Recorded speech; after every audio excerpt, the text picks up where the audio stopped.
शेतकरी मित्रांनो नमस्कार. बघा सध्याच्या परिस्थितीमध्ये तापमानात बदल होत आहे. तापमान वाढत आहे, कधी कमी होत आहे. यामुळे काय होतं, आपल्या पिकामध्ये ज्या रस शोषण करणाऱ्या किडे आहेत त्यांचा प्रादुर्भाव प्रामुख्याने खूप मोठ्या प्रमाणात झालेला दिसून येतो. त्यामध्ये पांढरी माशी आहे, थ्रिप्स आहे, फुलकिडे आहेत, तुडतुडे आहेत, मावा आहेत. अशा अनेक रस शोषण करणाऱ्या किडींचा प्रादुर्भाव आपल्या पिकामध्ये जास्त प्रमाणात होतो. त्यातील प्रमुख रस शोषण करणारी किडी म्हटलं तर पांढरी माशी.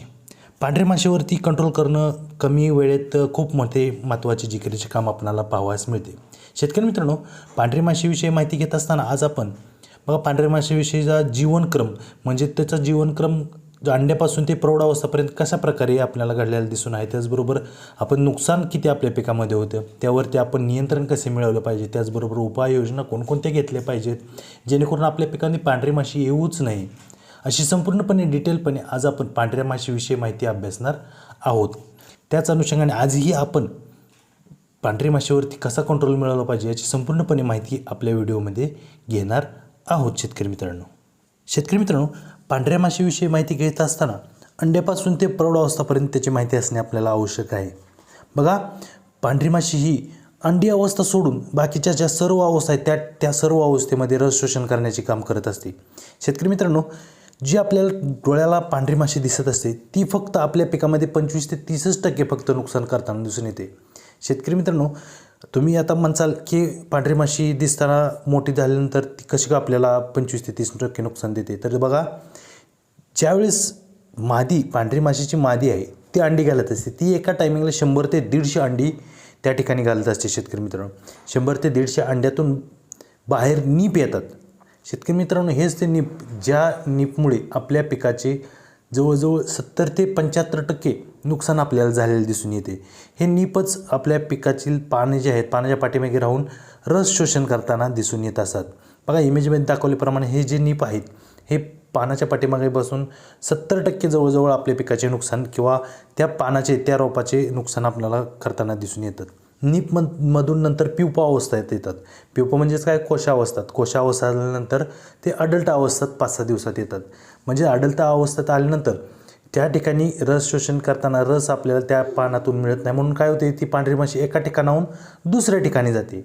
म्हणजेच त्या ठिकाणी दुसऱ्या ठिकाणी गेल्यानंतर त्या ठिकाणी ते रस शोषण करत असतात. तिथंच ते नवीन अंडे घालतात. अंड्यानंतर न्यूपा अवस्था असेल, प्युपा अवस्था असेल, असे जीवनक्रम त्या पांढऱ्या माशीचा कंटिन्युअस चालू राहत असतो.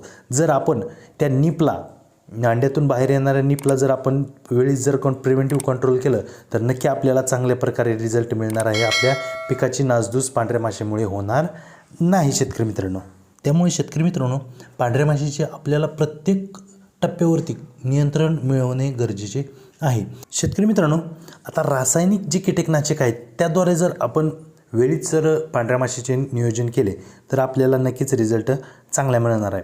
जर आपण प्रिव्हेंटिव्ह काळजी घेत असेल, म्हणजे पांढरी माशी येण्या अगोदर जर स्प्रे घेत असेल तर प्रिव्हेंटिव्ह कमी खर्चाचा आपणाला जे कीटकनाशक आहेत ते वापरले तर नक्की रिझल्ट मिळणार आहे. त्यामध्ये टाटा मानिक आहे. बघा, टाटा मानिकचा जर स्प्रे घेतला तर नक्की त्या ठिकाणी तुम्हाला रिझल्ट मिळणार आहे. आपल्या डिस्क्रिप्शन बॉक्समध्ये त्याची लिंक देतो, आय बटनवरती लिंक चेक करून आपण टाटा मानिकचा व्हिडिओ पाहू शकता.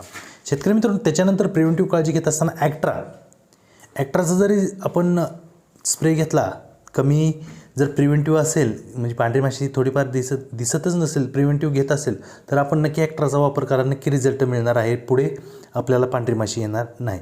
नंतर बघा, चांगल्या प्रकारचं जे कीटकनाशक आहे जे की UPL कंपनीचे उलालाचं जरी आपण प्रिव्हेंटिव्ह स्प्रे घेत असेल तर नक्की तुम्हाला रिझल्ट त्या ठिकाणी चांगला मिळणार आहे. शेतकरी मित्रांनो, जर आपल्या पिकात पांढऱ्या माशीचा प्रभाव जास्त प्रमाणात आपल्याला वाटत असेल तर नक्की तुम्ही त्याच्या पुढचे जे कीटकनाशक आहेत त्याचा वापर करा, नक्की तुम्हाला रिझल्ट मिळेल. त्यामध्ये अदामा कंपनीचे टपाक यामध्ये घटक बघितलं, डायफेन्थ्रिऑन 47% आणि बेफेन्थ्रिन 9.4% आपल्याला पाहायला मिळते. याच्या प्रमाणाचा विचार केला 2 ml पर लिटरला घेऊन तुम्ही स्प्रे करू शकता, नक्की तुम्हाला चांगल्या प्रकारे रिझल्ट मिळणार आहे. त्याच्यानंतर सिजंटा कंपनीचे पॅगासस, जे की सर्व शेतकऱ्यांना याविषयी माहिती आहे. या पॅगाससचा आपण प्रमाणाचा विचार केला तर 1 ते 1.5 ग्रॅम आपण पर लिटरला घेऊन स्प्रे करू शकतो. त्याचा रिझल्टसुद्धा चांगल्या प्रकारे आपल्याला मिळणार आहे. त्याच्यानंतर सेफिना, जे की सर्व शेतकऱ्यांच्या लोकप्रियतेचे हे कीटकनाशक आहे, जे की पांढऱ्या माशीसाठीच खूप जण वापरतात. सेपिनाचा प्रमाणाचा जर विचार केला तर 2 ml पर लिटर घेऊन आपण याचा स्प्रे करू शकतो शेतकरी मित्रांनो. तुम्हाला रिझल्टसुद्धा चांगल्या प्रकारे मिळणार आहे.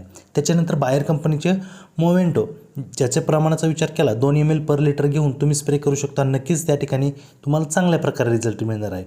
त्याच्यानंतरचा कीटकनाशकाचा विचार केला SLR 555 याचा जर स्प्रे घेत असेल तर नक्की चांगल्या प्रकारे तुम्हाला रिझल्ट मिळणार आहे. याच्या प्रमाणाचा विचार 2 ते 2.5 ml पर लिटरला घेऊन तुम्ही स्प्रे करू शकता शेतकरी मित्रांनो. तुम्हाला चांगल्या प्रकारे रिझल्ट मिळणार आहे. त्यानंतर शेतकरी मित्रांनो आधुनिक पद्धतीच्या BASF कंपनीने बनवले एक्सपोनस की खूप चांगल्या प्रकारचं कीटकनाशक मार्केटमध्ये आपल्याला दिसून येते. याचा जरी स्प्रे घेतला तरी नक्की तुम्हाला चांगल्या प्रकारे रिझल्ट मिळणार आहे शेतकरी मित्रांनो. शेतकरी मित्रांनो आता जे कीटकनाशक सांगितले आहेत याचा तुम्ही एकदा स्प्रे घेतल्यानंतर त्याचा नंतर दुसरा स्प्रे एक 8 ते 10 दिवसानंतर घ्यायचा. अदलून बदलून कीटकनाशके तुम्हाला त्या ठिकाणी रिझल्ट खूप चांगल्या प्रकारे मिळणार आहे. परंतु 2 जर स्प्रे घेतले तर नक्की जे अंडी असेल नीप अवस्था असेल कोशावस्था असेल अडल्ट असेल त्या ठिकाणी 2 स्प्रेमध्ये चांगल्या प्रकारे आपणाला पांढऱ्या माशीवरती नियंत्रण मिळणार आहे. शेतकरी मित्रांनो एक शेतकऱ्यांचं आवडीचं एक सुमी प्रिंट एक कीटकनाशक आहे जे की पांढऱ्या माशीवरती चांगल्या प्रकारे रिझल्ट देते. त्याचाही तुम्ही वापर करा. नक्की तुम्हाला चांगल्या प्रकारे रिझल्ट मिळणार आहे शेतकरी मित्रांनो. बघा त्याच्यानंतर एक शेतकऱ्यांकडून एक आलेलं कॉम्बिनेशन म्हणलं एक परफेक्ट एक औषध आहे. त्यामध्ये ताक जर घेतला आपण परफेक्ट आणि ताक त्याच्यामुळे सुद्धा आपल्या पांढऱ्या माशीवरती चांगल्या प्रकारे कंट्रोल पाहावयास मिळतो शेतकरी मित्र. असे लोकप्रिय झालेले एक कॉम्बिनेशन आपण शेतकऱ्यांकडून ऐकून मिळवलं आहे किंवा आपल्या पिकामध्ये याचा वापर केलेला आहे. चांगल्या प्रकारे रिझल्ट मिळालेला आहे. शेतकरी मित्रांनो ही काही जी कीटकनाशके सांगितली आहेत त्याचा चांगल्या प्रकारे रिझल्ट आलेला आपल्या शेतकऱ्याकडून माहिती मिळत आहे. तुम्ही याच्या व्यतिरिक्त आणखीन कोणकोणत्या कीटकनाशकाद्वारे आपल्या पिकातील पांढरी माशी कंट्रोल केलेली आहे ते जर आपल्याला रिझल्ट मिळाला असेल तर नक्की आपल्या कमेंट बॉक्समध्ये कमेंट करा. त्याविषयीही आपण माहिती घेण्याचा प्रयत्न करूया. तर शेतकरी मित्रांनो आज आपण पांढऱ्या माशीविषयी संपूर्णपणे माहिती घेण्याचा थोडक्यात प्रयत्न केला आहे. तुम्हाला माहिती कशी वाटली नक्की सांगा. व्हिडिओ आवडला असलेला आपल्या व्हिडिओ लाईक करा. आपला चॅनल नक्की सबस्क्राईब करा. बाजूची बेल आयकॉनही प्रेस करा जेणेकरून नवीन व्हिडिओचे नोटिफिकेशन तुम्हाला मिळून जाईल.